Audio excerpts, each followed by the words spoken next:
Okay, let's start. देखो बेटा, dielectrics का अभी के लिए जो आपको दिमाग में रखना है वो क्या कहानी है, मेरे से एक बार सुनो और समझो। अगर डाउट्स होंगे अभी क्लियर कर लेना। कैपेसिटेंस में ये डाइलेक्ट्रिक क्यों पढ़ाया जा रहा है, this is also a question. ये आप लोग समझोगे टाइम के साथ, जब आप कैपेसिटर्स के बारे में स्टार्ट कर दोगे पढ़ना, तब आपको समझ आएगा कि ठीक है सर, यहाँ पे डाइलेक्ट्रिक का क्या रोल रहने वाला है। अभी के लिए सिर्फ मैं इतना जानता हूं, सर मुझे आपने इलेक्ट्रोस्टैटिक्स पढ़ाए, यस सर। इलेक्ट्रोस्टैटिक्स में अपन ने बहुत कुछ पढ़ा। उसमें एक चीज ये भी थी कि सर बार बार आप बोलते थे, कंडक्टर्स की बात करते थे कि ये कंडक्टर है, ये कंडक्टर है, एक स्फेरिकल कंडक्टर है, ये शीट है, ये मेटल है। बार बार हर पॉइंट पे बेटा अपन ने अलग अलग टाइम पे कंडक्टर्स की बात की। उसके अलावा मुझे बहुत अभी से अच्छे से याद होगा, आप लोगों को भी याद है कि सर एक क्वेश्चन बहुत बहुत बार दिखा, टेस्ट में भी दिखा हमें और कई बार हमें शीट में भी दिखा, जहां पे बनाया हुआ था एक मेटल स्फीयर बनाया हुआ था और इलेक्ट्रिक फील्ड लाइन शो कर रखी थी, याद आया? जहां पे बोला जाता है कि अंदर इलेक्ट्रिक फील्ड क्या हो रही थी, जीरो। अगर इलेक्ट्रिक फील्ड अंदर जीरो होगी तो इसका मतलब क्या था, अंदर कोई भी इलेक्ट्रिक फील्ड लाइन नहीं होगी। यस। और दूसरी बात, सर जब एंटर करती है और लाइन निकलती है ना इलेक्ट्रिक फील्ड, तो हमेशा वो परपेंडिकुलर टू द सरफेस रहेगी। ये दो चीजें आपने बताई थी, उसी के बेस पे ये क्वेश्चन है, प्रीवियस ईयर क्वेश्चन है ये जेई का। ओके, यहाँ पे मैं दोबारा से वही चीज रिपीट कर रहा हूँ। कैसे, ये अपन ने बहुत डिटेल में बात की भी हुई है already, but again I will say कि एक बार ध्यान से सुनोगे तो यू कैन रिलेट कि डाइलेक्ट्रिक और जो अपन पढ़ के आए कंडक्टर्स में डिफरेंस क्या है। अगर बेटा कंडक्टर्स की बात करते हो, सर मैंने एक कंडक्टर को उठाया, ये एक मान लो कुछ भी है, क्यूब मान लो, ठीक है। एक क्यूब को सर मैंने उठा के एक इलेक्ट्रिक फील्ड के अंदर रख दिया। नो डाउट सर, यहाँ पे ये इलेक्ट्रिक फील्ड जो है ये एक्सटर्नल इलेक्ट्रिक फील्ड है। यस। ओके सर, ये जो इलेक्ट्रिक फील्ड है मैंने ये पढ़ा था, याद करना आप, पूरा डिटेल में अपन ने ये पढ़ी थी बात, कि अंदर भी इलेक्ट्रिक फील्ड होती तो है एक्सटर्नल वाली, बट क्योंकि ये चार्जेस अपने आप को बेटा रीअरेंज कर लेंगे कि पॉजिटिव आ जाएगा राइट में और नेगेटिव आ जाएगा सर लेफ्ट में। तो याद करो, कुछ पढ़ा था इंड्यूस्ड चार्जेस के बारे में, इंड्यूस्ड चार्जेस, कि सर वहां पे क्यू आई चार्ज की ऐसे शीट बन जाएगी। यस। तो वो अगर इधर पॉजिटिव आया इधर नेगेटिव आया, तो सर वो एक इलेक्ट्रिक फील्ड को इंड्यूस करेंगे। क्योंकि मैं जानता हूं इलेक्ट्रिक फील्ड की डायरेक्शन क्या होती है, पॉजिटिव टू नेगेटिव, तो सर वो करते थे इंड्यूस लेफ्ट हैंड साइड पे। यस। और अपन ने ये पढ़ा था कि सर ये तब तक ये अपने आप को चार्जेस, पॉजिटिव और नेगेटिव चार्जेस रीअरेंज करेंगे जब तक अपनी जो ई आई है, that is induced electric field जो है, वो सर एक्सटर्नल इलेक्ट्रिक फील्ड के बराबर नहीं हो जाएगी। और जब ये बराबर हो जाएगी तो मैं बोलता था कि अंदर इसके इलेक्ट्रिक फील्ड क्या हो जाएगी, नेट इलेक्ट्रिक फील्ड जीरो हो जाएगी। याद करो, ये पूरा टॉपिक पढ़ा था अपन ने, राइट? ओके, अगर नहीं याद तो एक बार जाके इलेक्ट्रोस्टैटिक्स में प्लीज मेक श्योर नोट्स को देखना, और वहां पे एक टॉपिक स्टार्टिंग की बात है, वहां पे पढ़ाया गया था आप लोगों को, बोला गया था कि electric field inside the conductor place in external electric field, ये बात। अब कल जो अपन ने पढ़ा डाइलेक्ट्रिक, थोड़ा सा जो मैंने चर्चा की थी, सर यहाँ पे डाइलेक्ट्रिक मटेरियल जो है, सर पहली बात तो ये बताओ, क्या ये भी कुछ मटेरियल है? बिल्कुल बेटा, आपने कल बोला भी था सर कुछ मीडियम मीडियम बोल रहे थे, याद है? Medium, right? तो बेटा basically it is some sort of material. Okay, यहाँ पे एक डाइलेक्ट्रिक पड़ा है सर, इसमें भी तो आपने ऑलमोस्ट सेम ही कर रखा है कि सर पॉजिटिव चले गए राइट को, यस, नेगेटिव चले गए लेफ्ट को, यस। बट सर मुझे जो डिफरेंस नजर नजर आ रहा है, एक बात ध्यान से देखना, कंडक्टर के अंदर क्या कोई इलेक्ट्रिक फील्ड यहाँ पे दिख रही थी क्या? नो। क्या यहां से दो इलेक्ट्रिक फील्ड पास होती हुई नजर आ रही है क्या? यस। इसका मतलब क्या बेटा? इसका मतलब ये कि डाइलेक्ट्रिक के अंदर इलेक्ट्रिक फील्ड जीरो नहीं होती। वो किसके अंदर जीरो होती है? सिर्फ कंडक्टर्स के अंदर। अपने डाइलेक्ट्रिक के अंदर इलेक्ट्रिक फील्ड से कितनी होगी? देखो, चार्ज डिस्ट्रीब्यूशन होती है, बट इतनी नहीं होती कि सर इंड्यूस्ड इलेक्ट्रिक फील्ड इसको जीरो कर पाए। तो इसका मतलब तो ये कहना चाह रहे हो सर कि अंदर जो भी इलेक्ट्रिक फील्ड होगी वो एक्सटर्नल से कम होगी, बट इसके बराबर नहीं होगी इंड्यूस्ड, हाँ या ना? अगर बराबर हो जाती एक्सटर्नल के इंड्यूस्ड तो जीरो हो जाता, कंडक्टर वाली कहानी बन जाती। तो सर यहां से मैं कह सकता हूं कि इसके अंदर फिर इलेक्ट्रिक फील्ड कितनी, it is E external minus E induced. Right, positive और नेगेटिव की वजह से जो इंड्यूस्ड हुई वो तो लेफ्ट को ही रहेगी, यस, और एक्सटर्नल राइट को ही रहेगी। बट यहां पे induced is not equal to external. और एक बात याद करो, जब किसी मीडियम की बात करते हो सर, जब भी किसी मीडियम की बात होती थी तो अपन ने स्टार्टिंग में कूलम्स लॉ में मैंने बताया था कि फोर्स क्या होता था सर, फोर्स को आप लिखते थे वन इज इक्वल टू के को क्या लिखते थे, मैं पूरा लिख के दिखा रहा हूं, देख याद आएगा आप लोगों को।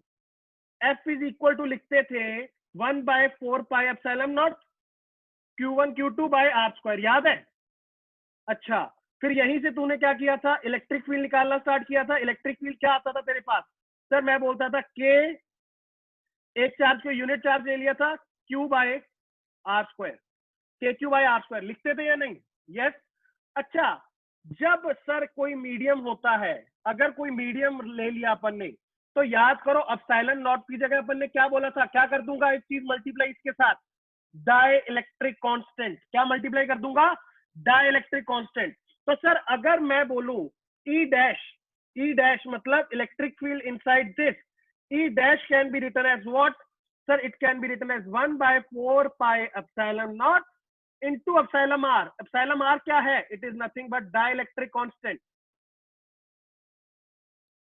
राइट। कई जगह ये याद करो k से भी रिप्रेजेंट किया गया, एक क्वेश्चन भी आया था अपने पास, into Q/r²। तो सर अगर मैं ध्यान से देखूं तो मुझे समझा ये तो वही इलेक्ट्रिक फील्ड है जो बाहर होती है, सिर्फ बस क्या किया कि सर आपने उसको डिवाइड कर दिया किसके साथ, डाइलेक्ट्रिक कांस्टेंट के साथ। तो आई कैन से कि E dash is equal to, इसके अंदर की जो बेटा इलेक्ट्रिक फील्ड है is equal to E external upon epsilon R, right. इसको अच्छे से लिख लेना, I write this down again, E dash is equal to nothing but E external upon epsilon R. याद रखना एप्सिलॉन आर क्या है। देखो मेरी बात सुनो, तुम लोग सब जानते हो कि जब मीडियम के अंदर मैं दो चार्जेस को रखता था तो सर उनके ऊपर फोर्स कम लगती थी, याद आया? फोर्स कम लगती है कंपैरेटिवली, कितनी कम लगती थी सर, डाइलेक्ट्रिक कांस्टेंट एक नीचे डिवाइड हो जाता था, यस। अब ध्यान से सुनना मेरी बात, अगर मैंने बोला किसी एक कोई इलेक्ट्रिक फील्ड है जो कि 100 है, कहां पे, वैक्यूम में, वैक्यूम में कितना है 100। अच्छा, मैंने बोला कि एक ऐसे डाइलेक्ट्रिक कांस्टेंट है जिसका 5, उसके अंदर कितनी होगी इलेक्ट्रिक फील्ड उस वहां पे, तुम क्या बोलोगे सर, 100/5 कितना हो जाएगा, 20। समझा कैसे? सिर्फ जो बाहर वैक्यूम में इलेक्ट्रिक फील्ड होती है और जो अंदर एक किसी मीडियम में होती है, तो बेटा वहां पे सिर्फ एक फैक्टर से डिवाइड करना है, कौन से फैक्टर से, डाइलेक्ट्रिक कांस्टेंट। अब ये चीज यहां से बेटा मैंने लिख ली कि sir E external upon E R will be equal to E external minus E induced, और इसको अगर इधर ले आया, इसको इधर ले आया, तो यहां से मेरे पास आएगा कि induced sir electric field will be equal to E external 1-1/एप्सिलॉन आर। आप लोगों को सिंपल सी एक बात याद रखनी है यार, कि सर इसके अंदर इलेक्ट्रिक फील्ड कितनी होती है, जो बाहर होती है उसका डिवाइडेड बाय ई आर, बस ये याद रख लो, अपने आप ये सब कहानियां बन जाएंगी, ये सब कहानियां बन जाएंगी, राइट। नेट इलेक्ट्रिक फील्ड इसके अंदर जो होगी, this is net electric field inside. अगर अपने को ये याद है तो मेरा काम सब बन जाएगा कि सर अगर मुझे कोई भी मीडियम का डाइलेक्ट्रिक कांस्टेंट दे दिया गया तो मैं बोलूंगा कि इलेक्ट्रिक फील्ड वहां पे वैक्यूम के कंपैरेटिव में सर उतने फैक्टर से कम हो जाएगी, डिवाइड हो जाएगा, मतलब उसका डाइलेक्ट्रिक कांस्टेंट। जल्दी से नोट कर लो, कुछ नहीं है। अब कैपेसिटेंस पे आएंगे, ये जो लास्ट टॉपिक मैंने पढ़ाया था कहां पे जाके यूज आएगा इसका भी कैपेसिटेंस में, समझोगे टाइम के साथ।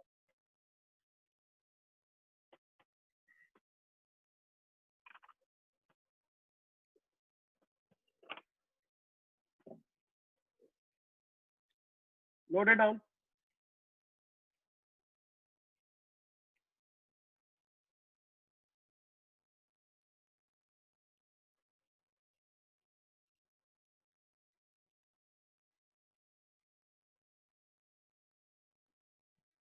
सिंपल, वो एक सिंपल सी बात समझना कि सर जो भी अपने पास इलेक्ट्रिक फील्ड होती है ना एक्सटर्नल वाली, वो इंड्यूस्ड उसको काट देता है, जीरो कर देता है अंदर।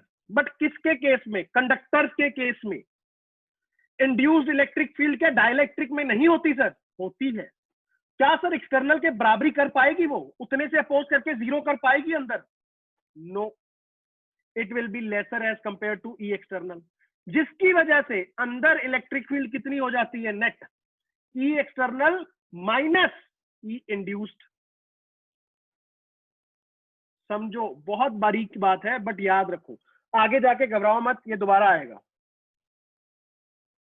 और डिटेल में बात करेंगे।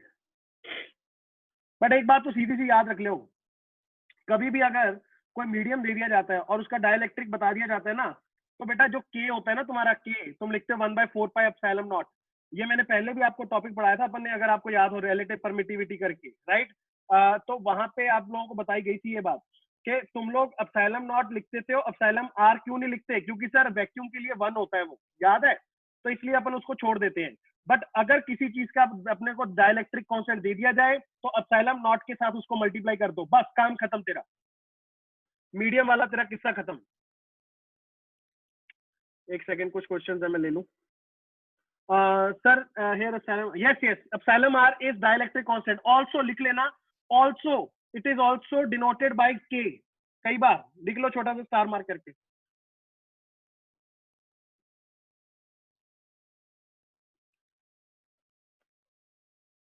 डाइलेक्ट्रिक मींस बेटा एक एक मतलब मटेरियल की तरह मीडियम होता है बेसिकली, जैसे एयर एक मीडियम है, राइट?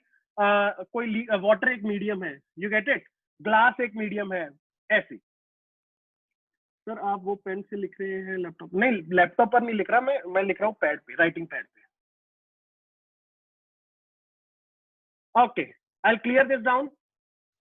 आओ बेटा, ये चीज को दिमाग में रखोगे, it is very very important for you. आगे जाके इससे कैपेसिटर बनाएंगे, कैपेसिटर बनाएंगे और बीच में डाइलेक्ट्रिक डालेंगे। कैसे डालोगे, क्यों डालोगे सर, जरूरत क्या पड़ी सर आपको ये करने की, वो सब कहानियां बात के लिए छोड़ दो, बस कुछ समझ लो यार। सिंपल सी बातें चार है कि सर डाइलेक्ट्रिक मटेरियल होता है, यस होता है।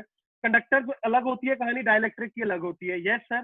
सर कंडक्टर के अंदर इलेक्ट्रिक फील्ड जीरो होती है, इसके अंदर जीरो नहीं होती, इसके अंदर होती है ई external minus E induced, yes sir. और ये किसके बराबर होती है? नेट तो मुझे पता है किसके बराबर होती है, E upon external upon epsilon R. बस इतनी बात याद कर लो, काम खत्म, आगे बढ़ रहा हूं। यहां से बेटा तुम्हारा बेसिकली टॉपिक स्टार्ट होता है, नई शुरुआत कर रहे हैं सर। जिसको तुम देखो, मैं बहुत कुछ इस पे बेटा कंसेप्ट इतने प्यारे प्यारे आएंगे, अगर तुम लोग सीरियसली सीखना चाहोगे ना तो बहुत मजे से सीख सकते हो चीजों को, और बहुत कंसेप्चुअल बातें हैं कुछ, ठीक है? बट मेक श्योर कि अच्छे से ढंग से सुनते जाना इसको, सो दैट कि आप लोगों को इजीली समझ आ पाए कि सर यहाँ पे करना क्या है। मैं एक एक करके पहले समझाऊंगा, फिर आप लोग नोट बाद में करना प्लीज, टाइम मैं दे दूंगा आपको नोट करने का, पर पहले समझो। देखो एक बात समझो यार, कैपेसिटेंस, कैपेसिटेंस, ठीक है? कैपेसिटेंस कुछ और होता है, कैपेसिटेंस कुछ और है। क्या है सर कैपेसिटर, क्या है कैपेसिटेंस? हमें तो दोनों नहीं पता, बताओ। सबसे पहले बेटा आपको समझना पड़ेगा कैपेसिटेंस के बारे में। अच्छा सर, कैपेसिटेंस यार नाम से कुछ क्लियर नहीं हो रहा तुझे? कैपेसिटी कैपेसिटी कुछ सुनता है तो बचपन से बार बार सुनता है तो कैपेसिटी, राइट? सर किसी की कैपेसिटी होती है कुछ करने की, यस सर। अच्छा सर, जैसे मेरी कैपेसिटी है सर, मैं 4 घंटे पढ़ सकता हूँ, उससे ज्यादा मैं नहीं पढ़ सकता, राइट? आपको 1.5 साल हो गया सर बताते बताते कि 6-7 घंटे पढ़ना चाहिए, बट मैं नहीं पढ़ सकता, राइट? ये जैसे तुम्हारी कैपेसिटी है बेटा, ठीक है? कईयों की 1-2 घंटे की भी है, चलो वो दुख दूर अलग है। पर वापस आओ, अगर तुम लोग कभी भी बात करते हो किसी, जैसे कंटेनर है, मान लो कंटेनर, सर कंटेनर की कैपेसिटी है 10 लीटर की, मान गए सर। अब एक बात मेरी ध्यान से सुनना और समझना, सर फिर उस चीज को यहाँ पे आप क्यों लेके आ रहे हो? सर कंटेनर की कैपेसिटी, किसी आदमी की कैपेसिटी, यहां से उसका रिलेशन क्या? बेटा मैं आपको सरल शब्दों में अगर बताऊं, बहुत ही सरल शब्दों में, तो हर एक बॉडी की ना कैपेसिटी होती है सर, काहे की? चार्ज अपने ऊपर लेने की। एक बॉडी एक लिमिट तक अपने ऊपर चार्ज ले सकती है सर, क्यों? उसके बाद क्या हो जाएगा? उसके बाद वो चार्ज लीक करना स्टार्ट कर देता है, वो चार्ज लीक होना स्टार्ट हो जाता है। ऐसा क्यों होता है? सब जवाब मिलेंगे, बट सिंपल शब्दों में कैपेसिटेंस कहां से आया? कैपेसिटी होती है सर हर कंडक्टर की। अच्छा सर, वो कैपेसिटी काहे की? अपने ऊपर चार्ज लेने की। सर जितनी वो उसकी चार्ज लेने की क्षमता होगी, कैपेसिटी होगी, वो उसकी कैपेसिटेंस के साथ रिलेट करेगा। कैसे, वो मैं बाद में समझाता हूँ। बस एक आपको बेसिक बेसिक दिमाग में रखनी है बात कैपेसिटेंस के रिगार्डिंग। यहाँ पे सर आपने एक बहुत ही बड़ा सा ना कुछ ऐसे बॉडी बना रखी है, वो भी आड़ी टेढ़ी। यस, आड़ी टेढ़ी बनाने का मोटिव है कि तुम लोग जनरल बॉडीज के बारे में तो पढ़ ही लोगे, बट आपको थोड़ा सा पता होना चाहिए कोई भी रैंडम शेप हो सकती है। अच्छा सर, इसके ऊपर मुझे चार्ज दिख रहा है। यस, प्लस चार्ज है सर। हाँ, प्लस चार्ज है सर। अच्छा तो सर इसका क्या हो करना है यहाँ पे? बेटा एक बात बताओ, ये बहुत बार अपनी बात भी हुई है इलेक्ट्रोस्टैटिक्स के दौरान। यहाँ पे अगर देखोगे तो मैंने प्लस को ना डेंसिटी ज्यादा रखी है, देखो ध्यान से। यहाँ पे प्लस की डेंसिटी ज्यादा है और यहाँ पे कम है। क्यों? अरे सर कुछ याद आया? सर जो डेंसिटी होती थी सर, वो हमेशा, इधर देखना ऐसे लिखता हूं मैं, रेडियस के इनवर्सली प्रोपोर्शनल। जिसका रेडियस, जहां पे रेडियस ऑफ कर्वेचर छोटा होगा वहां पे सर डेंसिटी ज्यादा होगी, जहां पे रेडियस बड़ा होगा कर्वेचर का वहां पे डेंसिटी कम होगी। ये बात अपनी हो चुकी है। अच्छा सर, उसका मतलब यहाँ पे रीजन क्या दे रहे हो आप? बेटा रीजन मैं ये दे रहा हूं, देखो एक चीज और पढ़ी थी अपन ने कि sir in the vicinity of a metal, ये बेटा कंडक्टर है, दिस इज अ कंडक्टर और अ मेटल। सर ये जो कंडक्टर है, इसके इसकी विसिनिटी, अगर इसके सरफेस के जस्ट आउटसाइड मैं इलेक्ट्रिक फील्ड देखूं तो कितनी होगी? It is sigma by epsilon not. Yes, sigma by epsilon not. याद करना, in the vicinity of a metal, just उसके आउटसाइड कोई भी मेटल सरफेस के इलेक्ट्रिसिटी कितनी होती है sir? Sir it electric field कितनी होती है? Sigma upon epsilon not. Yes, but आपने बोला कि सर सिग्मा कहां पे ज्यादा होगा? जहां पे रेडियस कम होगा। मतलब कि सर यहां पे ये जो मैं मार्क कर रहा हूं यहां पे, और अगर मैं बोलूं ये वाला सरफेस, दोनों की विसिनिटी में सिग्मा बाय एप्सिलॉन नॉट ही होगा। यस, इलेक्ट्रिक फील्ड, बट इसका जो सिग्मा होगा वो ज्यादा होगा एज कंपेयर टू इससे। हाँ या ना? क्योंकि इसका रेडियस बड़ा था, इसका रेडियस छोटा था। जिसका रेडियस छोटा उसका चार्ज डेंसिटी ज्यादा। सर क्यों बता रहे हो? सुनना मेरी बात। बेटा होता क्या है ना, जैसे जैसे तुम इसके ऊपर चार्ज बढ़ाते जाओगे, इसके ऊपर अगर मैं चार्ज बढ़ाना स्टार्ट करता हूं तो सबसे ज्यादा देखो चार्ज कहां पे जाएगा? सर ये जो छोटे छोटे रेडियस वाले हैं, जहां पे ज्यादा ऐसे शार्प टर्न है, ठीक है, शार्प एजेस है, वहां पे चार्ज सर ज्यादा होता है, जिसकी वजह से उसकी डेंसिटी ज्यादा, डेंसिटी ज्यादा तो उसके बाहर इलेक्ट्रिक फील्ड भी ज्यादा। अच्छा तो सर होगा ये कि सर देखो इलेक्ट्रिक फील्ड की डायरेक्शन हमेशा पॉजिटिव है तो सर अवे रहेगी, वो ये मैंने ड्रॉ भी कर रखा है। It is always away. Yes, away from the body. जिसकी वजह से अगर बाहर मीडियम पड़ा है, कोई भी एक मीडियम है जो कल भी अपन बात कर रहे थे, अगर उस मीडियम के अंदर बेटा डायपोल्स हैं तो होगा क्या सर? नेगेटिव और पॉजिटिव। पॉजिटिव पे फोर्स किधर को लगेगी? दूर। नेगेटिव पे टुवर्ड्स। पॉजिटिव पे दूर, नेगेटिव पे टुवर्ड्स। नेगेटिव को पॉजिटिव खींचेगा ना, जिधर को इलेक्ट्रिक फील्ड होगी उधर को पॉजिटिव को फोर्स लगेगा और नेगेटिव को opposite to the electric field force लगेगा। अब ध्यान से सुनना, जैसे जैसे चार्ज बढ़ता जाएगा तो सर कल अपन ने पढ़ा भी था कि एक ब्रेकडाउन स्ट्रेंथ होती है। मतलब ये जो पॉजिटिव नेगेटिव के डायपोल्स थे तुम्हारे मीडियम में, सर इसको इधर को खींचा जा रहा है, इसको इधर को खींचा जा रहा है, एक पॉइंट आएगा जहां पे जाके ये अलग हो जाएंगे। और उस पॉइंट पे अपन क्या बोलते हैं सर? बेसिकली क्या ब्रेकडाउन हो रहा है डायपोल का? Yes, this is dipole breakdown. जब बेटा डायपोल ब्रेकडाउन होना स्टार्ट हो गया उसके बाद समझ जाना कि तुम्हारा जो चार्ज तुम दोगे बॉडी को वो टिकेगा नहीं बॉडी के ऊपर। सर वो कहां जाएगा? वो मीडियम के अंदर जाना स्टार्ट कर देगा, बेसिकली लीकेज स्टार्ट हो जाएगी। ठीक है, समझ लेना, मैंने चार्ज बॉडी को दिया, राइट? चार्ज कहां कब तक दिया? जब तक सर वो जो बाहर मीडियम में डायपोल पड़े थे वो इंटेक्ट थे। वो फोर्स बढ़ती गई सर, जैसे जैसे देखो फोर्स बढ़ती जाएगी तो इन पे सर फोर्स जब बढ़ेगी एक पॉइंट आएगा ये टूट के अलग हो जाएंगे और वो पॉइंट आ जाएगा मेरे पास ब्रेक डाउन पॉइंट। तो बेटा उसके बाद अगर मैं चार्ज दूंगा तो सर वो चार्ज वो बॉडी नहीं एक्सेप्ट करेगी, it will start leaking into the medium. ये पॉइंट था मेरा समझाने का। अब यहाँ पे अगर आप बात करोगे कि सर कैपेसिटी जो होती है वो किसके ऊपर डिपेंड करती है, ध्यान से सुनना। अब अगर ध्यान से मैंने सुना सर की सारी बातें तो मुझे एक बात समझ आई, यहाँ पे इलेक्ट्रिक फील्ड सबसे ज्यादा, यस, तो सर इलेक्ट्रिक फील्ड जहां पे सबसे ज्यादा होगी वहां पे इसका मतलब ये है जल्दी लीकेज होना स्टार्ट हो जाएगा। बिल्कुल सही बात, क्योंकि इलेक्ट्रिक फील्ड ज्यादा तो उसके सराउंडिंग में सर वो फोर्स ज्यादा लगाएगा, ज्यादा फोर्स लगाएगा जल्दी तोड़ देगा। तो इसका मतलब सर जो शार्प एजेस है वहां पे सबसे पहले ब्रेकडाउन होना स्टार्ट होगा। बिल्कुल सही बात, शार्प एजेस के पास ब्रेकडाउन सबसे पहले होना स्टार्ट होगा। तो इसका मतलब एक आगे जाके मैं मैथमेटिकली भी प्रूव करूंगा कि ये सिर्फ शेप पे डिपेंड करता है। पहली चीज जिसके ऊपर कैपेसिटी सर मेरी डिपेंड करेगी that is shape of the conductor, second is breakdown strength of the surrounding medium. मतलब ये डायपोल बेटा टूटने की क्षमता जिसकी ज्यादा होगी सर वहां पे सर मेरी कैपेसिटी बढ़ जाएगी, और जहां पे मीडियम की सर कैपेसिटी कम होगी वहां पे मेरी सर जो होगी कैपेसिटी कम हो जाएगी। ठीक है, तो सिंपल सी बात है, सिंपल दो फैक्टर्स, एक शेप, क्यों शार्प एजेस पे सर कहानी बनती है, कुछ शार्प एजेस पे सबसे ज्यादा होती है electric field. Second sir breakdown strength किसकी, मीडियम के डायपोल्स की। सारे बच्चे नोट करो ये सारा कुछ, उसके बाद मैं आगे बढ़ूंगा, जल्दी से नोट इट डाउन।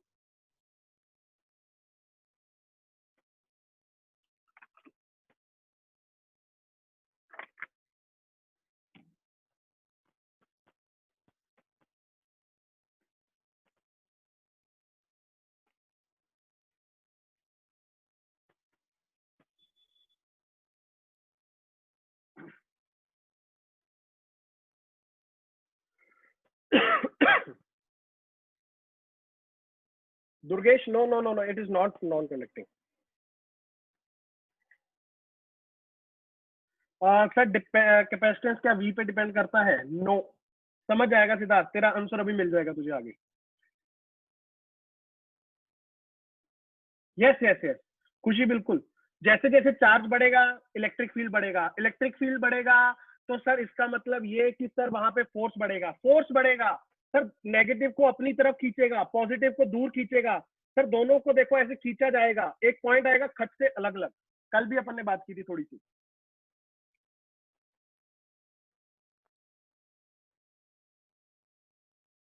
हमें हर्ष, ऐश्वर्या, अर्पिता, क्लियर है बेटा?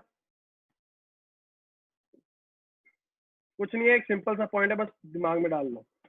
आऊंगा सिद्धार्थ, आऊंगा आऊंगा। फॉर्मूला पे तो कहेगा कि हाँ सर वी पे डिपेंड करता है, वो नहीं करता, मैं बताता हूँ क्यों। तेरे क्वेश्चन का आंसर आएगा इन द कमिंग टॉपिक। ये बेटा अपन ने देखो प्रैक्टिकली, तुम लोगों को मैंने एक बात बोली कि सोचो, जो तुम पढ़ के आए हो उसी के ऊपर बेस्ड अपन ने कुछ बातें की। ये सब अपन ने इलेक्ट्रोस्टैटिक्स में पढ़ा था कि जहां पे रेडियस ऑफ कर्वेचर कम होगा वहां पे डेंसिटी ज्यादा होगी, इस वजह से सर शेप पे डिपेंड करता है। और दूसरा सर जहां पे वो तो मैं समझ ही गया, जहां पे डायपोल मूवमेंट ज्यादा स्ट्रेंथ वाले होंगे सर वहां पे ब्रेकडाउन स्ट्रेंथ जिनकी ज्यादा होगी वहां पे ज्यादा कैपेसिटी होगी। ये दो चीजें मुझे समझ आती, बट कैसे मैथमेटिकली इस चीज को प्रूव करना है वो आप समझोगे आगे।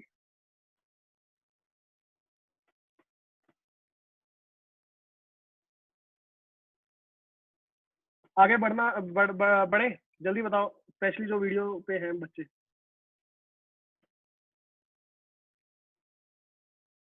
ओके हमें बढ़ते हैं बेटा। हर्ष, अर्पिता, ऐश्वर्या, जल्द जैसे नोट हो जाए बताना। नहीं नहीं नहीं नहीं नहीं Durgesh, it is not same thing, but breakdown strength के ऊपर capacity of the conductor depend. Basically conductor को किस मीडियम में रखा गया है ना, उस मीडियम के ऊपर भी डिपेंड करती है उसकी कैपेसिटी। कैसे तुम समझ जाओगे मैथमेटिकली देखोगे तो, सिर्फ अभी के लिए प्रैक्टिकली थोड़ा सा अपना व्यू पॉइंट सेट करो। ओके आगे बढ़ रहा हूँ। ऐश्वर्या, अर्पिता बढ़े। ओके आ जाओ, सारे बच्चे ध्यान से सुनो और समझो। यहां से बेटा तुम्हारी कहानी इंपॉर्टेंट वाली स्टार्ट होती है, मतलब इंपॉर्टेंट तो ये लास्ट वाली भी थी। ये कुछ ऐसा है जो तुम लोग बार बार करने वाले हो, बार बार वही चीज रिपीट होने वाली है। क्या सर? बेटा capacitance of a conductor, topic है कैपेसिटेंस ऑफ अ कंडक्टर। क्या होता है सर? ये लिखा हुआ है, डेफिनेशन आपके सामने बहुत अच्छे से क्लियर है। क्या? कैपेसिटी कौन सी? Maximum, maximum capacity of the conductor. Capacitance क्या होती है बेटा? Maximum capacity of the conductor. Sir maximum capacity मतलब, अरे भाई कितना वो चार्ज, राइट, कितना चार्ज वो अपने ऊपर ले सकता है, वो कैपेसिटी की बात कर रहा है ये। Maximum capacity of the conductor is known as capacitance. Secondly, it relates charge and potential, very very important. Capacitance is something that relates charge and potential. Sir कैसे? देखो, जैसे जैसे बेटा चार्ज बढ़ता है, सुनना इधर देखना, जैसे जैसे चार्ज बढ़ता है क्या पोटेंशियल बढ़ता है? सोचना, के क्यू बाई आर होता है, याद है? पॉइंट के लिए मैं बात कर रहा हूँ, के क्यू बाई आर। जैसे जैसे चार्ज बढ़ेगा क्या पोटेंशियल बढ़ता है? यस। तो मैं क्या बोलूंगा सर, जैसे जैसे चार्ज बढ़ेगा तो पोटेंशियल बढ़ता है। I can say Q is directly proportional to V। Yes, या फिर उल्टा भी लिख सकते हो, V is directly proportional to Q। बस याद रखना फिर कांस्टेंट की वैल्यू चेंज हो जाती है, ठीक है ना? कैसे चेंज हो जाती है? अब प्रोपोर्शनलिटी को उड़ाने के लिए आया C, और अगर मैं लिखता V is directly proportional to Q तो फिर आता 1/C। राइट, कंफ्यूज मत होना, कई बुक्स में क्या करते हैं, आपको बोला जाता है कि कांस्टेंट है 1/C, but one and the same thing. सोच के देखना, अगर V is directly proportional to Q लिख देते तो क्या लिखते तुम? V is equal to Q/C। और यहाँ पे क्या लिख दिया? वही तो यहाँ पे लिखा है sir, Q is equal to CV। Right, what is C? Sir C is the capacitance, it is the capacitance of the conductor in given medium. तो बेटा अगर यहाँ से मैं फॉर्मूला इसका बनाऊंगा तो मेरे पास क्या आ जाएगा? ध्यान से, इसको मैं रेस कर रहा हूँ, इसको लिखने की जरूरत नहीं है, आपको पता होना चाहिए बस कि अगर कहीं बुक में पढ़ूंगा तो सर ने बताया था कि V directly proportional to Q लिखता तो फिर कांस्टेंट 1/C लगाना पड़ता, बस इतनी बात। उसके अलावा सर यहाँ से I can say C is equal to Q/V। बहुत इंपॉर्टेंट बात, बार बार यही चीज को अपन यूज करने वाले हैं इस चैप्टर में, बार बार। C is equal to Q/V। और आई कैन ऑल्सो से, इसका यूनिट की अगर कई बात करोगे तो सर ये बनता है coulomb upon volt, right. But बेटा कूलम अपॉन वोल्ट नहीं बोलते, इसको बोलते हैं फेरेड, इसका यूनिट है फेरेड।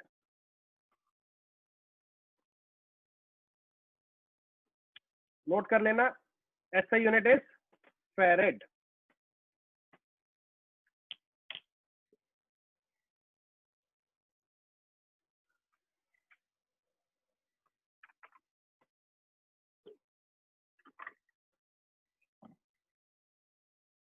पूरे चैप्टर में Q is equal to CV, Q is equal to CV होगा, ठीक है ना?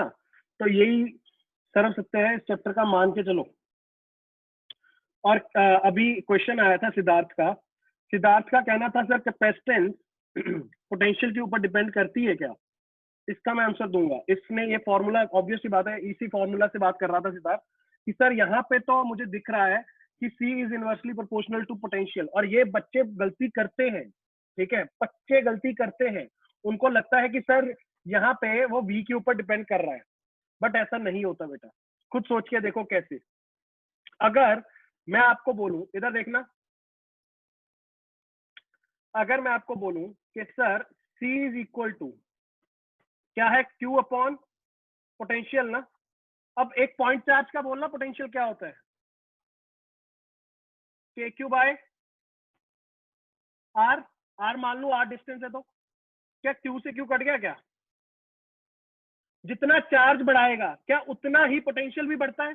सोच के देख, जितना चार्ज बढ़ाऊंगा तो KQ/R होता है, वो Q बढ़ा तो सर पोटेंशियल भी उतने फैक्टर से बढ़ जाएगा। मैंने बोला, मैंने एक बॉडी के ऊपर चार्ज बढ़ा, जैसे सिंपल सी बात है, एक बात सुनो, अभी मैंने एग्जांपल दी थी ना आपको, मान लो एक मेरे पास कंटेनर है, कंटेनर की कैपेसिटी है 20 लीटर की, मैंने बोला उसके अंदर मैंने पहले 3 लीटर डाल दिया, अच्छा सर, फिर मैंने उसको डबल डाल दिया उसके अंदर 6 लीटर, कैपेसिटी चेंज हो गई क्या? कैपेसिटी, मैक्सिमम कैपेसिटी चेंज हुई? क्या बात कर रहे हो सर, पहले भी 20 थी, अभी भी 20 है। कैपेसिटी डजंट चेंज, वो आपके ऊपर आप चार्ज कितना डाल रहे हो, राइट। सिमिलरली यहां पे मुझे दिख रहा है, अगर आप सर क्यू बढ़ाओगे, मैंने बोला चार्ज मैंने 10 गुना कर दिया, सर 10 गुना चार्ज करोगे तो यहाँ पे पोटेंशियल भी 10 गुना हो जाएगा, 10 10 खटखट बचा क्या सर, यहां से I can say C is equal to R upon K। अब सोच के देख, R upon K, sir K क्या लिखता था मैं, K को R अपॉन 1/4πε0, हाँ या ना, ऊपर ले जा तो C क्या बन जाएगा,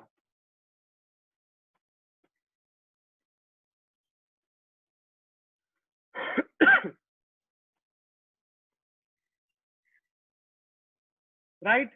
एप्सिलॉन, अगर ये तो हो गई मीडियम कौन सी की बात, इन केस ऑफ वैक्यूम, और अगर कोई और मीडियम हुआ तो क्या लिखूंगा सर, आपने बोला था एप्सिलॉन नॉट के साथ एप्सिलॉन आर को मल्टीप्लाई कर दो। For a medium with dielectric constant epsilon are.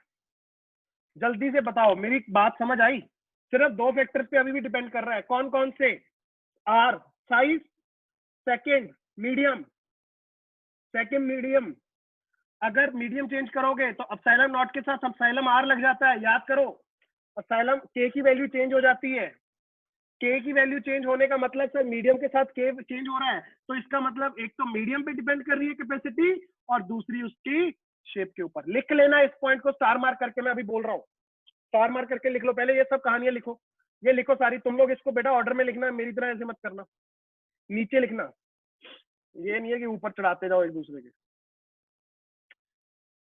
Okay,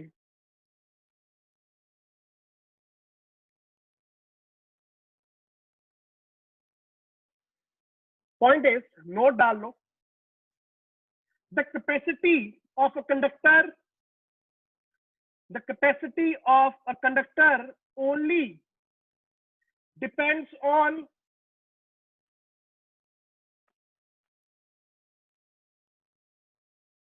its size first and the medium, its size and the medium in which it is placed, and the medium in which it is placed, and it is independent, and it is independent, and it is independent of the charge on the conductor and its potential, and it is independent of the charge on the conductor and its potential। बच्चों को formula दिमाग में रहता है, बच्चे बार बार यही गलती करते हैं, v को इनवर्सली बोल देंगे, सर v बढ़ गया c कम हो जाएगा, नहीं भाई साहब, v बढ़ गया तो इसका मतलब चार्ज बढ़ाया होगा, समझो बात को। तो वो चार्ज और पोटेंशियल आपस में क्या कर देते हैं, एक दूसरे को कैंसिल आउट कर देते हैं, राइट, सिंपल पॉइंट। ओके, अच्छे से लिख लेना उसको।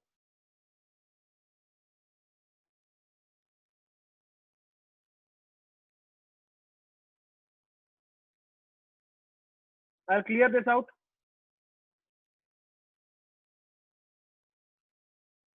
Okay, heading डालो, capacitance of an isolated conducting sphere। कुछ भी नहीं है, कुछ भी नहीं है, इधर देख लो, हवा में कर लोगे सब कहानी। सर एक देखो, पहली बात तो आइसोलेटेड, आइसोलेटेड मतलब, अच्छा कल मयूर ने भी एक पता नहीं कोई क्वेश्चन भेजा था मुझे, उसमें भी कुछ ऐसा लिखा हुआ था कि इंसुलेटिंग कंडक्टर दे रखा था। बेटा एक बात सुन लो, आइसोलेटेड इंसुलेटेड इनका मतलब ये नहीं होता कि वो इंसुलेटर है, उसका मतलब है कि उनको एक ऐसे मीडियम में रख दिया जहां पे उनका किसी और कोई मीडियम के साथ कहानी कॉन्टेक्ट नहीं है, बेसिकली वैक्यूम में अगर रख दिया जाए तब ये बोलते हैं आइसोलेटेड, राइट। तो ये चीज को दिमाग में रखो।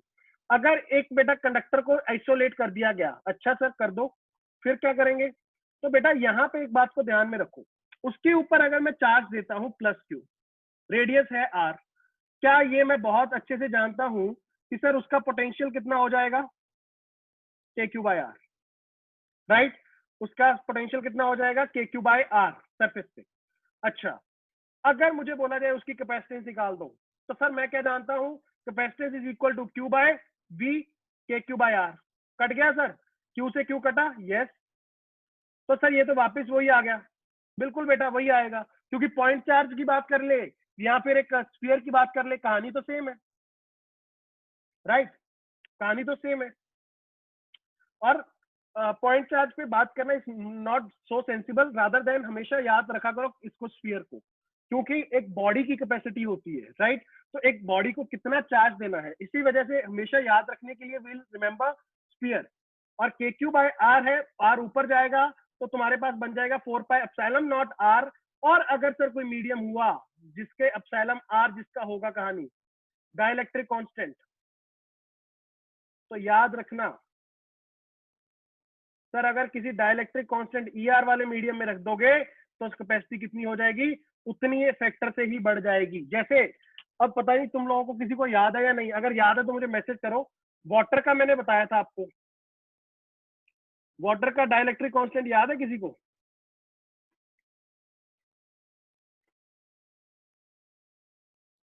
वाटर का डाइलेक्ट्रिक, हाँ good good good Durgesh, good good Divya, good संग्राम। 80, हाँ हाँ हाँ हाँ, मयूर मयूर, क्या बात कर रहे हो बेटा जी? इनफाइनाइट नहीं, इनफाइनाइट नहीं होता। 81 81 81, राइट? तो देखो सर कैपेसिटी क्या बढ़ जाएगी? यस। अगर किसी डाइलेक्ट्रिक कांस्टेंट वाले मीडियम में बेटा रख देते हो तुम आप बॉडी को, तो वहां पे उसकी कैपेसिटी बढ़ जाती है, उसको आप चार्ज ज्यादा दे सकते हो वहां पे। Noted down. बहुत सिंपल सी बात, उसी चीज को बस घुमाया है।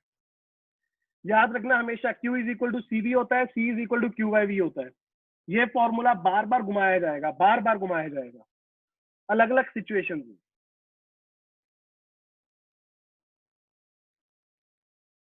आगे बढ़े, ओके। हेडिंग डाल लो, relation between capacitance and maximum capacity of conductor. Okay, अब कई बच्चे कहेंगे सर मैक्सिमम कैपेसिटी ही तो कैपेसिटेंस थी, राइट?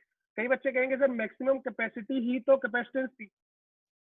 बट याद रखो एक बात बेटा, तुम बात करते हो वो कहाँ की? सर वो बात हो रही है वैक्यूम की, अगर वैक्यूम में रखोगे। अब अगर मीडियम में रखते हो तो चेंज होती जा रही है, यस।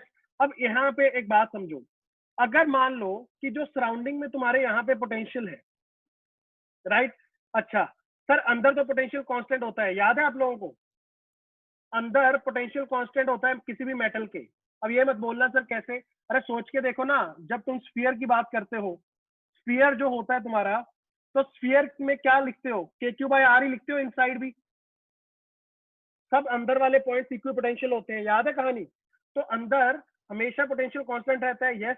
अच्छा बाहर अगर मैं बोलता हूं देखो कि सर एक वीबी करके पोटेंशियल है जहां पे जाके ये ब्रेक डाउन पॉइंट आता है, मतलब कि सर उस पोटेंशियल पे जाके जो अपने बाहर डायपोल्स हैं वो ब्रेक करना स्टार्ट कर देंगे, तो बेटा उसको अपन ने अगर माना वीबी, तो आई कैन से कि मैक्सिमम चार्ज जो बेटा तुम आप इसको दे सकते हो, it can be written as C into VB. अब बच्चे कहेंगे सर ये वीबी है कहाँ पे?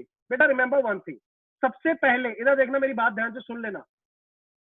सबसे पहले ये डायग्राम को देखते हुए मुझे कौन बता सकता है कि सर कहाँ पे ये ब्रेकडाउन होना स्टार्ट हो सकता है? ये मैं पॉइंट दे रहा हूं, ए बी सी डी। कौन से पॉइंट पे सबसे पहले ब्रेकडाउन होना स्टार्ट होगा? अगर आपने लेक्चर को ध्यान से सुना तो आप समझ जाओगे। बहुत बच्चों के आंसर आए, बहुत बच्चों के आंसर आए। बच्चे कह रहे हैं सर ए। क्यों कह रहे हो, समझ रहे हो क्यों कह रहे हो? अरे भाई क्योंकि वहां पे शार्प एज है, रेडियस कम है, रेडियस कम है तो सर उसकी विसिनिटी में इलेक्ट्रिक फील्ड ज्यादा होगी। क्यों? विसिनिटी में, जस्ट उसके outside the metal sir sigma by epsilon not होती है, जहां पे सिग्मा ज्यादा वहां पे इलेक्ट्रिक फील्ड ज्यादा, जहां पे इलेक्ट्रिक फील्ड ज्यादा, तो सर अब मुझे पता है यहाँ पे चार्ज ज्यादा होगा तो यहाँ पे पोटेंशियल ज्यादा हो जाएगा। तो इसका मतलब सबसे पहले बेसिकली सर मेरा जो ये शुरू होगा कहाँ पे हो जाएगा बेटा, वो स्टार्ट यहाँ पे ए पे, राइट। तो मान लो कि सर यहाँ पे जो मेरे पास आएगा पोटेंशियल सबसे पहले 10 होगा क्योंकि यहाँ पे चार्ज सबसे ज्यादा होगा। तो अगर वीबी बेटा मैंने माना कि यहाँ पे पोटेंशियल है जो तुम्हारा ब्रेकडाउन पोटेंशियल है, तो मैं क्या लिख सकता हूँ कि Q max is equal to C into VB. VB is what, remember VB is the breakdown potential, right. तो this is the maximum charge जो मैं किसी बॉडी को दे सकता हूँ, and this is the capacitance. अपन ने घुमा के चीज को उसी को बस दोबारा से रिप्रेजेंट किया है।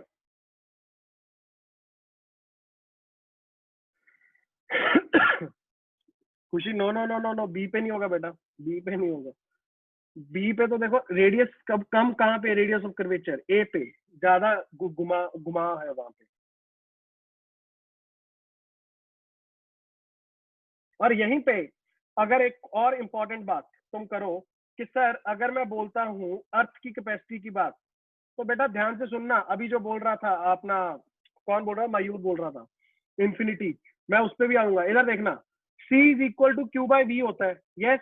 अब पोटेंशियल सर कितना लिया जाता है अर्थ का, 0। तो सर अगर पोटेंशियल 0 हो गया तो इसकी कैपेसिटी कितनी हो गई, इन्फानाइट। बट ये बेटा अपन क्वेश्चन, जब अपन क्वेश्चन लेते हैं थ्योरेटिकली तब अपन वी इसकी 0 कंसीडर करते हैं, याद रखना इस बात को, राइट। बट प्रैक्टिकली तुम सोचोगे अगर मैं इसको बेटा एक कंडक्टर मान लेता हूं, तो sir C is equal to R by K होता है, ये अभी अपन ने पढ़ा था, R R by K, right. जहां पे मैंने क्या किया था, कुछ नहीं, याद करो, के क्यू बाय आर लिख लिया था ना, नीचे वी को क्यू क्यू कट गया था, आर ऊपर आ जाएगा, नीचे के बचेगा। तो सर आर बाय के अगर मैं रखूं तो आर की वैल्यू मुझे पता है कितनी होती है, 6400 किलोमीटर। आर की के की वैल्यू कितनी होती है, 9 इंटू 10⁻9। तो सर यहां से मेरे पास जो रिजल्ट आता है ना वो आता है 711 माइक्रोफेरेड। माइक्रोफेरेड मतलब समझ रहे हो, 10⁻⁻6, 10⁻⁻6। सर अर्थ का भी इतने बड़े साइज का अर्थ है जिसका रेडियस है 6400 किलोमीटर, उसका भी आप कह रहे हो कि अगर प्रैक्टिकली सोचेंगे तो क्या उसका कैपेसिटी सिर्फ इतना ही है माइक्रो में, मतलब 711 इंटू 10⁻⁻6 फेरेड, यस यस। तो इसका मतलब जो 1 फेरेड है सर, क्या वो बहुत छोटा नंबर है या बहुत बड़ा, this is quite a significant value. 1 फेरेड कोई छोटी मोटी बात नहीं है, राइट। रिमेंबर दैट, बस मेरा यही बताने का मोटिव था यहाँ पे। And mostly when we measure, तुम क्वेश्चंस भी देखोगे बेटा, पीको पीको और तुम्हारा नैनो में ही मेजरमेंट होती है, ठीक है, पिको फेरेड नैनो फेरेड, ठीक है। तो याद रखना, कभी भी अपने को कोई वैल्यू दी जाए छोटी, तो ये मत समझना कि ये छोटी वैल्यू 1-2 फेरेड, ये बहुत बड़ी वैल्यूज हो जाती है। नोट करो इसको जल्दी।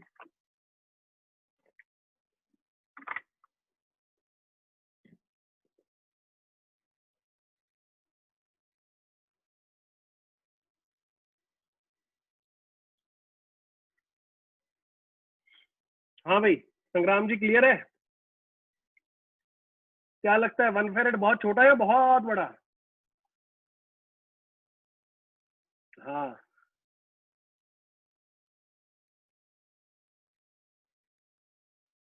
ओके, आगे बढ़े हर्ष। ओके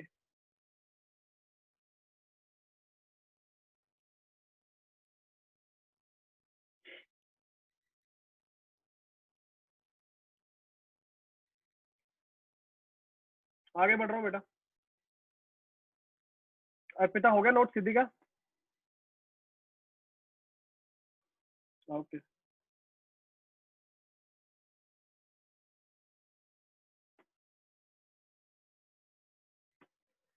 दिस इज इंपॉर्टेंट, काफी इंपॉर्टेंट।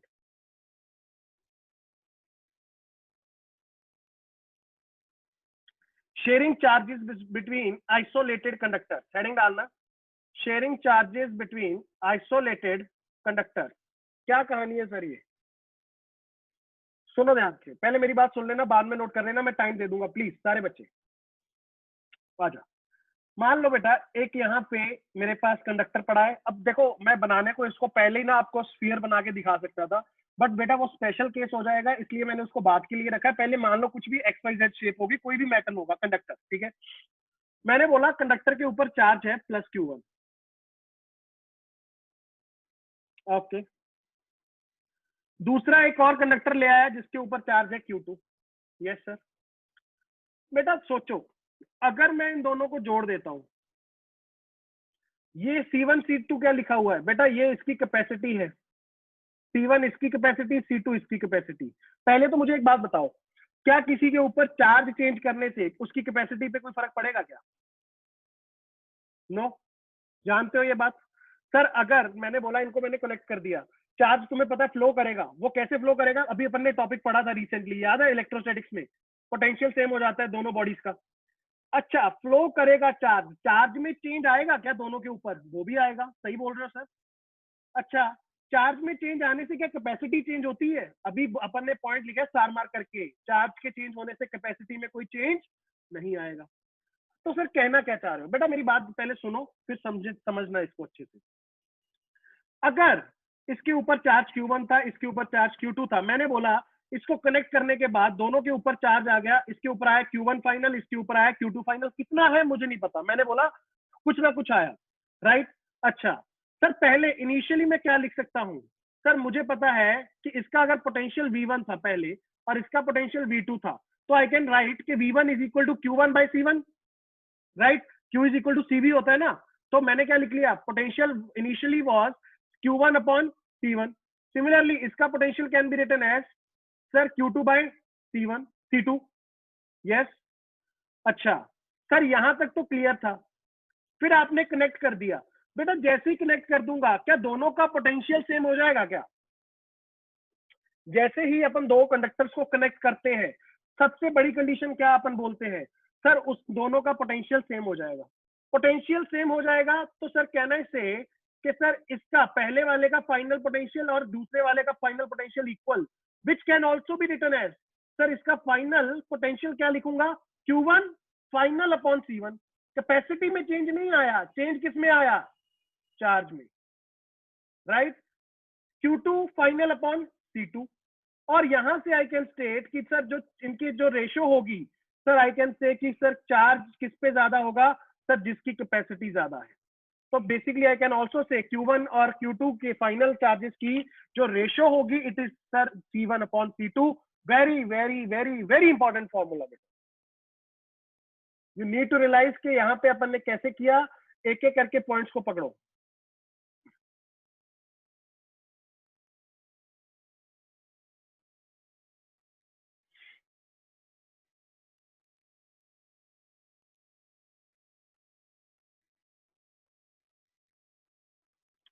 याद रखना sir, Q is equal to, मैं सीधा सीधा बोलता हूँ, Q is equal to CV होता है, तो V इज इक्वल टू क्या हो जाएगा, Q बाई C। पहले उसके ऊपर चार्ज Q1 था, जोड़ने के बाद चेंज होगा, मैंने माना Q1 फाइनल, तो फिर उसका पहले जो पोटेंशियल था वो हो जाएगा Q1 अपॉन C1। फाइनल वाला हो जाएगा सर उसका potential Q1 final upon C1, क्योंकि कैपेसिटी चेंज नहीं होती चार्ज चेंज होने से, ये मैंने अभी सीखा है।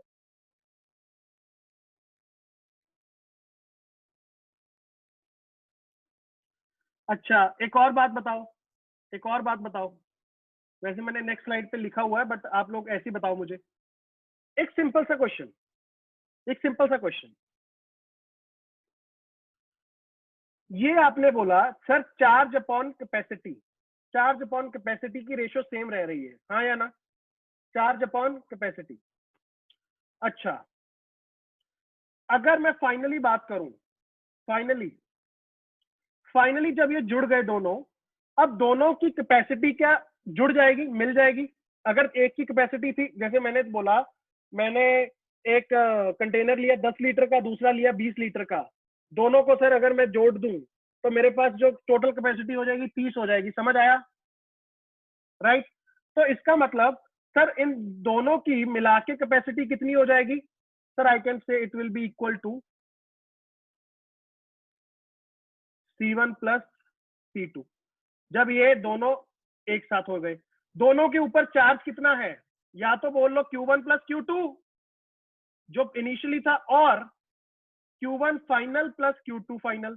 अरे चार्ज कभी चेंज थोड़ा होगा, समझ रहे हो मेरी बात? Initial total charge is equal to final total charge. इस पे पहले ज्यादा होगा, कम हो गया होगा, या इस पे कम था पहले ज्यादा हो गया होगा, बट चार्ज तो सेम रहेगा ना, कंजर्व रहेगा। मतलब टोटल चार्ज कंजर्व रहेगा, right?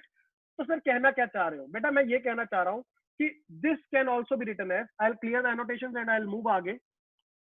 You can also state कि sir Q1 final upon C1 is equal to Q2 final upon C2 can be written as, क्योंकि मुझे पता है चार्ज अपॉन, अब मेरे पास आ गया कि sir charge upon capacity is equal to दूसरे की कोई भी रेशियो के साथ मैं उसको कंपेयर कर सकता हूं। तो अब अगर मैं दोनों को सर एक साथ मान के चलूं कि सर ये दोनों का कॉम्बिनेशन सिस्टम का क्या बन जाएगा, तो आई can say Q1 plus Q2 final upon C1 plus C2, और I can also say Q1 plus Q2 जो इनिशियल चार्जेस थे, और यहां से I can say Q1 final can be written as. बेटा इन दोनों को कंपेयर कर रहा हूं, ये उधर चला जाएगा, C1 मल्टीप्लाई हो जाएगा। What I get is, sir मेरे पास दो फॉर्मूला आए, एक कह रहा है C1 upon C1 plus C2 into Q1 plus Q2 total charge, और C2 by C1 plus C2 into total charge. अगर कभी लिखना हो तो सर मैं क्या बोलूंगा, final charge can be written as on a body capacity of the body upon total capacity, मतलब दोनों का सम जो दूसरी बॉडी के साथ इनटू टोटल चार्ज। ये आ गया सर मेरे पास कैपेसिटी उसी बॉडी की, जिस बॉडी के ऊपर चार्ज देख रहे हो ना, उसी बॉडी की कैपेसिटी आती है सामने। ये बात को याद रखना।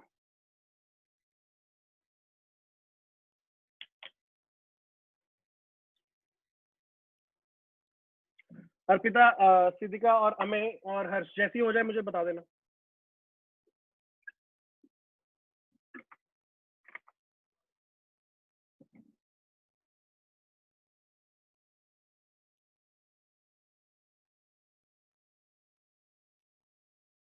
Okay good. बैठ के आज जो भी बेटा पढ़ रहे हैं, देखो इसमें बड़े प्यारे कंसेप्ट आने वाले हैं, और बहुत ही इजी होता है ये, सीरियसली। स्कोरिंग रहता है, कैपेसिटेंस। बस आप लोग जो मैं लय बना रहा हूँ ना, जैसे मैं आपको बोल रहा हूँ कि ऐसे सोचो, फिर इससे ये सोचो, इससे वो सोचो, वो उस पैटर्न को अपने दिमाग में बिठा लो। हमेशा डेली जो अपन पढ़ेंगे, मेक श्योर करना कि सर मैं जाके उसको दोबारा से जरूर पढ़ूंगा, ठीक है? मेक श्योर 1 घंटा एटलीस्ट देना डेली जो मैं पढ़ा रहा हूँ बाद में क्लास के, ठीक है? ये नहीं कि सर क्लास के दौरान ही मैंने सवा घंटा दे दिया तो ऊपर हो गया। ओके।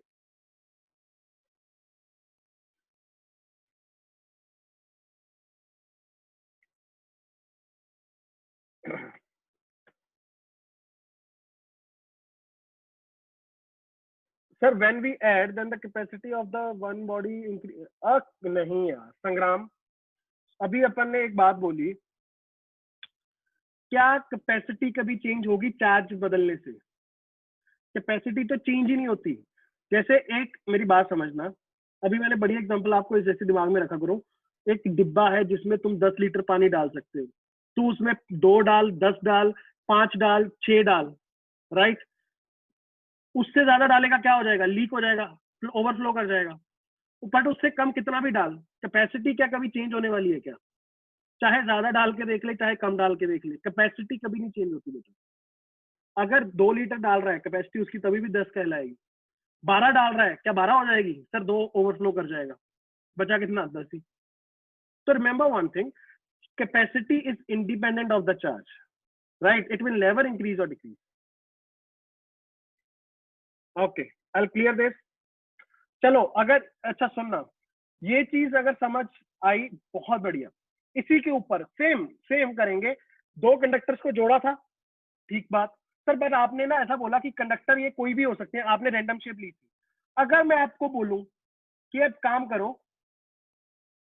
एक काम करो कि 2 स्फेरिकल कंडक्टर्स ले लो, शेल्स, राइट, और उनको जोड़ के देखो तो क्या होगा सर? इधर आओ, देखो कहानी क्या है, पहले सुन लो, फिर नोट करना बाद में और समझना। सर 2 स्फेयर्स हैं, आपने पहले ही कुछ चीजें लिख रखी है, क्या क्या? सर अपने को पता है इसकी कैपेसिटी C1 है, इसकी कैपेसिटी C2 है, ठीक बात। इसको चार्ज दे दिया Q2, इसको चार्ज दे दिया Q1, अच्छा मान गया सर। इसका रेडियस है R1, इसका रेडियस है R2, ये भी ठीक सर। इसका इनिशियल पोटेंशियल था V1, इसका इनिशियल पोटेंशियल था V2, जब ये कनेक्टेड नहीं थे, जब ये कनेक्टेड नहीं थे, क्योंकि कनेक्ट होने के बाद क्या पोटेंशियल अलग अलग रहेगा ना, पोटेंशियल क्या हो जाएगा, सेम। तो सर एक बात बताओ, अगर अपन एक एक करके बात को समझो, इसके पास इनिशियल चार्ज था Q1, इसके पास दूसरे के पास Q2। आपने बोला जैसे ही मैंने ये मान लो स्विच को ऑन कर दिया और कनेक्ट कर दिया, तो सर इसके पास चार्ज आ जाएगा कितना, Q1 फाइनल, इसके पास आ जाएगा Q2 फाइनल। मुझे नहीं पता कितना, मैंने मान लिया कुछ इसके पास होगा कुछ इसके पास होगा, बट हाँ मैं ये जरूर कह सकता हूं कि सर जो दोनों के पास मिला के पहले चार्ज था, सर बाद में भी दोनों का मिला के उतना ही चार्ज रहेगा। इसमें कोई गलत बात नहीं है यार। क्यों क्यों ऐसा बोल रहे हो? अरे चार्ज इज ऑलवेज कंजर्व, सबसे पहली स्टेटमेंट थी पहले लेक्चर में, चार्ज इज ऑलवेज कंजर्व। अच्छा, अगर इससे यहां से गया तो गया तो दूसरे के पास गया ना, अगर एक से दूसरे पे फ्लो कर गया, चार्ज तो कंजर्व ही रहेगा, ठीक बात। अब ध्यान से सुनना सर, अगर Q1 plus Q2 is equal to Q1 final plus Q2 final, अब मुझे पता है Q किसके बराबर होता है, CV के। सर कैपेसिटी चेंज होती नहीं है, यस। तो सर पहले Q1 को मैं क्या लिख सकता हूं, कहना से इसकी इनिशियल पोटेंशियल थी V1, तो it can be written as C1 V1, yes. इसका सर Q2 क्या लिख सकता हूं, इनिशियल इसकी पोटेंशियल क्या थी V2, तो इसको लिख सकता हूं Q2 को C2 V2। सर कैपेसिटी तो बाद में भी चेंज नहीं होगी, पोटेंशियल दोनों का सेम हो गया, मैंने माना हो गया V, तो मैं फाइनल इसका C1 का क्या लिख, Q1 फाइनल क्या लिख सकता हूँ, C1 इसकी कैपेसिटी इंटू इसका final potential plus C2 into final potential, दोनों का जो आया V। तो यहां से मैंने क्या किया बेटा, मेरे पास एक फॉर्मूला आ गया। मुझे क्या दे रहा है ये सर, ये मुझे दे रहा है बेसिकली दोनों का फाइनल पोटेंशियल। ये मुझे क्या दे रहा है, दोनों का फाइनल पोटेंशियल। अगर सर मुझे कभी भी दो दो ऐसे दे दिए जाए स्फीयर जिनकी सर मुझे कैपेसिटी दे दी जाए और इनिशियल पोटेंशियल दे दिया जाए, तो दोनों का मैं सर पोटेंशियल निकाल के रख सकता हूँ। मेक श्योर बेटा इस चीज को अच्छे से समझ लो, कैसे एक एक करके अपन ने स्टेप किए, कैसे मैंने Q1 Q2 लिखा, फिर वहां से मैंने कैसे sir Q is equal to CV वाला फॉर्मूला हर एक सिचुएशन में लगाया। क्यों पहले Q1 को मैंने लिखा C1 V1, बिकॉज V1 उसका इनिशियल पोटेंशियल था। फाइनली तो दोनों का पोटेंशियल क्या हो जाएगा, V। V is final potential for both. क्यों सर, दोनों का सेम क्यों, अरे कनेक्टेड हो जाते हैं जब दोनों का पोटेंशियल सेम हो जाता है, जल्दी से नोट कर लो। और ऑल्सो आई कैन से कि सर यहां से एक और बात कि सर अगर Q1 final is equal to C1 V है, तो सर अब यहां से मैं ये भी कह सकता हूं जो अभी अपन ने लास्ट में भी किया था कि Q1 final upon Q2 final is in the ratio of C1 C2, और C1 C2 क्या था, 4 पाई epsilon not into R1 upon 4 pi epsilon not into R2। तो सर ये तो मैंने पहले भी किया था, अगर आपको याद हो पोटेंशियल जब मैंने पढ़ाया था आप लोगों को कि जो सर्वेश वाला क्वेश्चन मैं बोल रहा था, तो वहां पे भी किया था कि फाइनल चार्ज किसकी रेशियो में रहता है, रेडियस की रेशियो में रहता है रादर देन की वॉल्यूम की, ठीक है। तो नोट कर लो बेटा, वही चीजें बस रिपीट हो रही हैं, कैसे इसमें कैपेसिटेंस घुसती जा रही है वो इंट्रोड्यूस कर रहे हैं।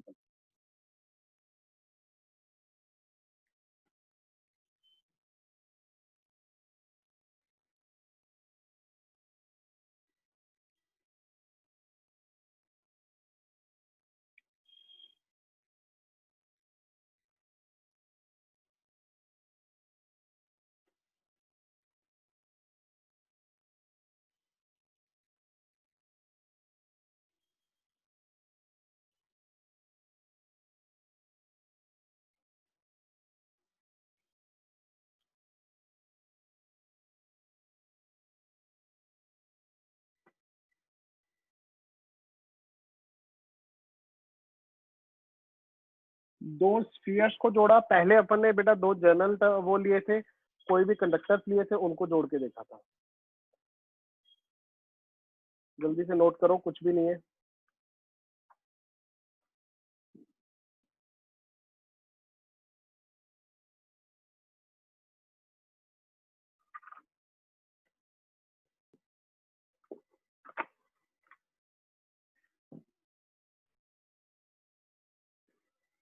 Okay, next.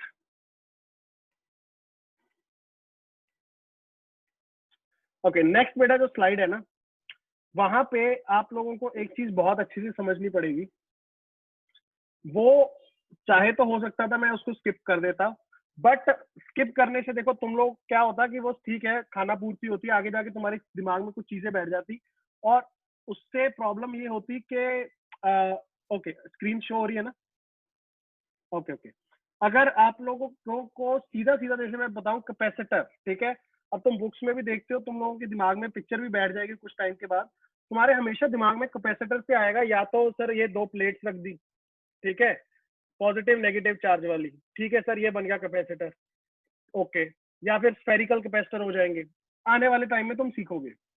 बट एक्चुअल में कैपेसिटर क्या होता है बेटा, ये उसकी डेफिनेशन है। कैपेसिटर समझ आई, कैपेसिटर पे आते हैं कि कैपेसिटर कैसे बनता है। मेरी बात ध्यान से सुनना, दो मेटल थे, ठीक है, अलग अलग शेप के थे, सेम शेप के थे, कुछ भी शेप के थे, अपने को फर्क नहीं पड़ा। सर एक के ऊपर चार्ज रखा गया प्लस क्यू, अच्छा, दूसरे के ऊपर कोई चार्ज है क्या? नहीं सर, दूसरा न्यूट्रल था, right, write down this, this is neutral, okay. Sir अगर इस पे पॉजिटिव चार्ज दे दिया, देखना एक मेरी बात सुनना, इसको भूल जा अभी के लिए, ये वाले को भूल जा completely, this is not present, इसको मान ले कि ये नहीं है यहाँ पे। क्या कहना चाह रहे हो? सर अब यही है, हाँ, इसके ऊपर चार्ज कितना, क्यू, यस। इसकी कैपेसिटी की अगर बात करोगे सर, इसकी कैपेसिटी कितनी हो जाएगी, C is equal to Q by V, V क्या है, इसका पोटेंशियल होगा कुछ ना कुछ, मान ले, ठीक। सर इसकी कैपेसिटी हो गई C is equal to Q by V, जब ये वाला प्रेजेंट नहीं था। फिर मैंने क्या किया, मैं एक और न्यूट्रल मेटल को साथ में लेके उसके पास आ गया। सर उससे होगा क्या बेटा, हुआ ये कि जो नेगेटिव चार्ज है ना, वो नेगेटिव चार्ज पॉजिटिव की तरफ आ जाएगा, यस, अट्रैक्ट कर रहा होगा, और पॉजिटिव चार्ज दूसरी साइड पे चला जाएगा। रीडिस्ट्रीब्यूशन हो रही है सर, हाँ, अच्छा। सर यहाँ पे चार्ज मान लिया गया कि प्लस क्यू आई हो गया, इंड्यूस्ड चार्ज बोलते हैं इसको, ठीक है, इंड्यूस्ड चार्ज। सर यहाँ पे अगर प्लस क्यू आई हो गया तो यहाँ पे माइनस क्यू आई होगा, बिल्कुल, अगर इधर पॉजिटिव है इधर नेगेटिव, उतना ही चार्ज, यस। मेरी बात ध्यान से सुनना, एक बार में सुन लेना, क्योंकि मिस आउट करके तो बाद में कंफ्यूज हो जाओगे। अगर तुम डिस्टेंस देखोगे, डिस्टेंस इस मेटल से किसका ज्यादा है, पॉजिटिव वाले का या नेगेटिव वाले का? सर पॉजिटिव का डिस्टेंस ज्यादा है, हाँ या ना, नेगेटिव इसके क्लोज है, अच्छा। अब अगर ये आ गया यहाँ पे, तो सर इसका नेट पोटेंशियल क्या हो जाएगा मेरे हिसाब से बेटा, इसका नेट पोटेंशियल हो जाएगा एक तो खुद का पॉजिटिव, यस, प्लस सर ये वाला वी क्यू आई, ये भी पॉजिटिव था, हाँ, सोच के देख, right, plus we Q I minus की वजह से, ये प्लस क्यू आई की वजह से, ये माइनस क्यू आई की वजह से। अब मेरी बात सुनना सुनना, घबराओ मत, एक बार सुन लो, क्यू आई और क्यू आई दोनों चार्जेस सेम है, बस नेगेटिव वाला पास में है और पॉजिटिव वाला दूर है। सर आपने प्लस क्यों लिख दिया यहाँ पे? बेटा देखो, प्लस लिखने का मतलब होता है सबको ऐड कर रहा हूं, नो डाउट वो नेगेटिव ही आएगा फाइनली, क्योंकि वो माइनस क्यू है, लिखना है तो लिख लो, घबराओ मत, ये लो, इसको माइनस लिख ले, माइनस लिख ले, ठीक बात, अच्छा। अब मुझे सोच के बताना, ये दोनों में से कौन बड़ा होगा, ये वी क्यू आई प्लस और माइनस में से वी क्यू आई प्लस बड़ा होगा या वी क्यू आई माइनस बड़ा होगा? जल्दी से सोच के बताओ, अगर आपने थोड़ा बहुत पढ़ा हुआ है आप लोगों को समझ आ जाएगी कहानी, कौन सा ज्यादा होगा कौन सा कम होगा, जल्दी। बेटा वी क्यू आई, यस, सही बोल रहे हैं कई बच्चे, V V I minus sir ज्यादा होगा। अब ये मत पूछना क्यों, इधर देख बेटा, आई वाला क्या ज्यादा पास में था, जो ज्यादा पास में है उसका आर कम हो गया, सोचना, आर कम हो गया तो पोटेंशियल क्या ज्यादा होगा या कम होगा? ज्यादा, आर कम पोटेंशियल ज्यादा, आर ज्यादा पोटेंशियल कम, तो मतलब देखो, ये आपको बेटा ज्यादा इसको याद नहीं करना, सिर्फ सुनना, कंसेप्ट को समझने की कोशिश करो। जब मैं एक न्यूट्रल को लेके आया, नेगेटिव चार्ज इसके पास आ गया, पॉजिटिव दूर चला गया, ये नेगेटिव की वजह से मेरा कहने का मोटिव, क्योंकि ये डिस्टेंस तुम देखोगे, अगर ये डिस्टेंस है आर माइनस वाले का और ये पूरा डिस्टेंस है इसके यहां से आर पॉजिटिव वाले का, तो सर आर नेगेटिव वाला is less than R positive वाला। तो इसका मतलब जिसका आर कम होगा उसका पोटेंशियल ज्यादा होगा। ये बात समझ आनी चाहिए, क्योंकि क्या याद होना चाहिए, V is inversely proportional to R. तो वी आई अगर नेगेटिव ज्यादा हो गया तो इसका मतलब सर ये V था, ये V में से कुछ ना कुछ माइनस होगा, हाँ या ना? V में से कुछ ना कुछ, क्योंकि इससे तो बड़ा है, तो माइनस समथिंग बचेगा। माइनस समथिंग बचेगा तो मतलब ये पूरी की पूरी term, this is I can से सर लेस देन V, हाँ या ना बोल? क्योंकि V में से कुछ निकल गया तो ये term is less then V। अगर ये लेस देन V हो गई तो C dash greater than C। अगर समझा बहुत अच्छी बात, नहीं समझा कोई प्रॉब्लम नहीं, दोबारा से एक बार सुनने की ट्राई करना, ठीक है? मेरी बात ध्यान से सुनो, मेरा कहने का मोटिव क्या, जब वो अकेला था उसकी कुछ कैपेसिटी थी, हाँ सर थी, फिर मैं एक और कंडक्टर को मेटल को लेके उसके साथ में खड़ा कर दिया, उसकी कैपेसिटी बढ़ी या घटी? मेरे हिसाब से तो बढ़ गई। ध्यान से देख, C dash is greater than C, C dash is greater than C. तो इसका मतलब आपने सर ये मेटल लाके उसकी कैपेसिटी बढ़ा दी, यस। और यही बात बेटा, इसी को यहाँ से कैपेसिटर का तुम्हारा कंसेप्ट आता है, जो क्या कहता है आप लोगों को कि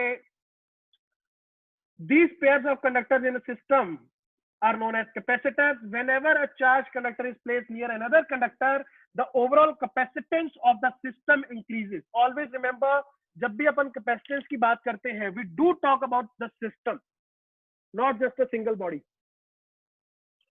right? Okay, I'll take your questions अगर है।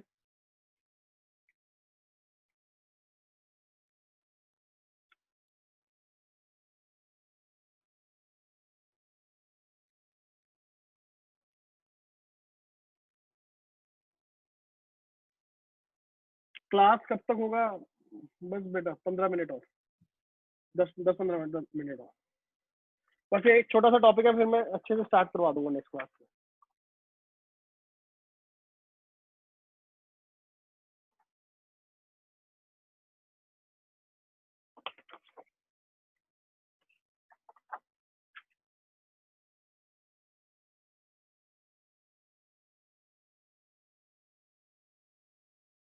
ओके, चलो एक काम करो, ठीक है, आज क्लास यहीं पे ओवर करते हैं, ठीक है? कल फिर नया टॉपिक आ रहा है एक, इसी के ऊपर बेस्ड है, ठीक है? कि कैसे दो पेयर्स होंगे तो दो पेयर्स की वजह से कैपेसिटी कैसे बढ़ जाती है। दो पेटल के, अगर मैं सर एक चार्ज ले आया और एक अनचार्ज ले आया, या फिर दो न्यूट्रल ले आया, एक से दूसरे पे चार्ज चला गया, तो याद रखेंगे इस बात को कि कैपेसिटर कहाँ से सर ने ये चीज समझाने की कोशिश की थी। समझ आ गया बेटा, बहुत अच्छी बात, ये वाला टॉपिक बट इंपॉर्टेंट है। मैं बता रहा हूँ, कैपेसिटर आपको सीधा बोला जाएगा ये दो प्लेट्स होती है, that is technically wrong, that is technically wrong, और आप कई बार वो दिमाग में रखते हुए चीजों को गलत कर सकते हो। I take up your questions अभी, right? Note it down, that's it for the day. मैं वहां पे आता हूँ, अपन बात करते हैं।